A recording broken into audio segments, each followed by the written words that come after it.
Hello students, एडुविला point channel में आपका स्वागत है। आज हम करेंगे क्लास 6 की एसएसटी सोशल साइंस की और ये वर्कशीट है 29। तो चलिए आज की वर्कशीट में हम लोग पृथ्वी के प्रमुख परिमंडल वायुमंडल के बारे में जानेंगे।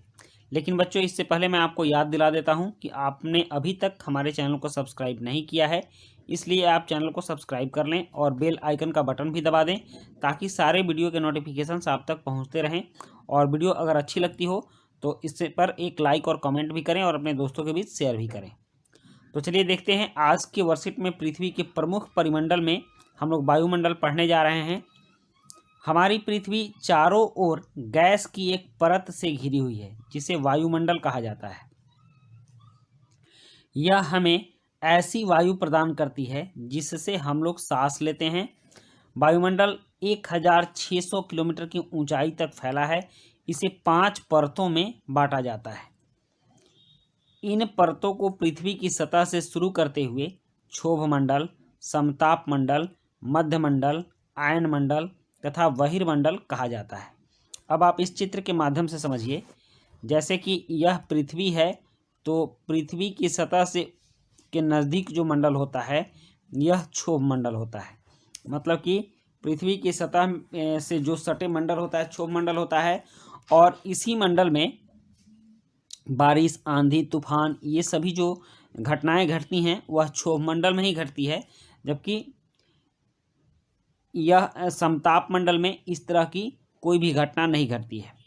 और इसके ठीक ऊपर, क्षोभ मंडल के ठीक ऊपर समताप मंडल पाया जाता है। इसमें हवाएं स्थिर रहती हैं और जेट विमान वगैरह इसी मंडल में चलते हैं।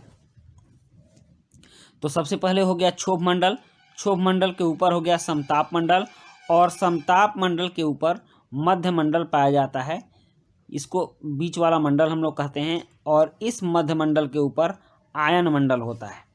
आयन मंडल में आयनीकृत गैसें होती हैं और हमारे यहाँ से जितने भी रेडियो तरंगे जाती हैं या मोबाइल की तरंगे जाती हैं, इन्हीं आयन मंडल से जाकर वापस हो जाती हैं, तब हम इन्हें सुन पाते हैं और अपने घरों में टीवी देख पाते हैं।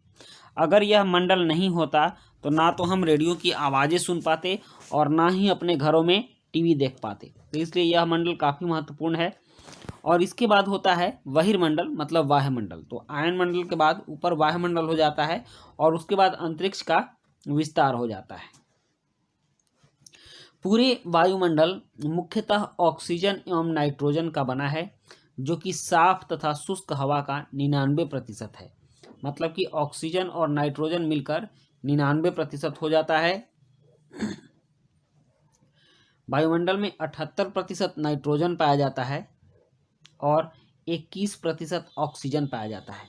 आप जब इसको जोड़ेंगे तो यह 99% हो जाता है। तो पूरे वायुमंडल में 99% सिर्फ नाइट्रोजन और ऑक्सीजन है। आयतन के अनुसार, आयतन मतलब फैलाव के अनुसार, नाइट्रोजन 78%, ऑक्सीजन 21% तथा दूसरी गैसें जैसे कार्बन डाइऑक्साइड, आर्गन इत्यादि की मात्रा 1% है। ऑक्सीजन सांस लेने के लिए आवश्यक है, जबकि नाइट्रोजन प्राणियों की वृद्धि के लिए आवश्यक है। मतलब कि इस दोनों गैसों की आवश्यकता बहुत ज़्यादा है, इसलिए वायुमंडल में ये दोनों गैसें भी बहुत ज़्यादा मात्रा में पाई जाती हैं। अब है जीवमंडल। जीवमंडल स्थल एवं हवा के बीच का एक सीमित भाग है। मतलब धरती के ऊपर स्थल और हवा के बीच का एक भाग है जिस पर जीव रहते हैं। यह वह भाग है जहाँ जीवन मौजूद है। मनुष्य सहित सभी प्राणी जीवित रहने के लिए एक दूसरे से तथा जीवमंडल से जुड़े हुए हैं। तो इस तरह से जीवमंडल वह जगह हो गया जहाँ सारे जीव एक साथ रहते हैं और इन जीवों के लिए यहाँ अनुकूलित वातावरण मिलता है, इसलिए इसे हम जीवमंडल कहते हैं। और यह धरती के बिल्कुल समीप होता है। अब कुछ प्रश्न हैं, जैसे वायुमंडल में कितना प्रतिशत नाइट्रोजन है, ऑक्सीजन का हमारे जीवन में क्या महत्व है, वायुमंडल के परतों के नाम लिखिए और जीवमंडल क्या है। तो चलिए शुरू करते हैं इन प्रश्नों के उत्तर लिखना। वायुमंडल में कितना प्रतिशत नाइट्रोजन है? तो इसका उत्तर है वायुमंडल में 78% नाइट्रोजन है। और ऑक्सीजन का हमारे जीवन में क्या महत्व है? तो इसका उत्तर है ऑक्सीजन सांस लेने के लिए आवश्यक है, ऑक्सीजन से ही हम जिंदा रहते हैं। और प्रश्न 3 है, वायुमंडल की परतों के नाम लिखिए। तो नीचे से वायुमंडल की परतें हैं क्षोभमंडल, समताप मंडल, मध्यमंडल, आयनमंडल और बहिर्मंडल। उसके बाद प्रश्न 4 है, जीवमंडल क्या है? तो जीवमंडल स्थल एवं हवा के बीच का एक सीमित भाग है। यह वह भाग है जहां जीवन मौजूद है। तो बच्चों, यह थी हमारी आज की वर्कशीट। और आज की वीडियो अगर अच्छी लगी हो तो आप लाइक, सब्सक्राइब, कमेंट जरूर कीजिएगा। मिलते हैं नेक्स्ट वीडियो में। Thank you.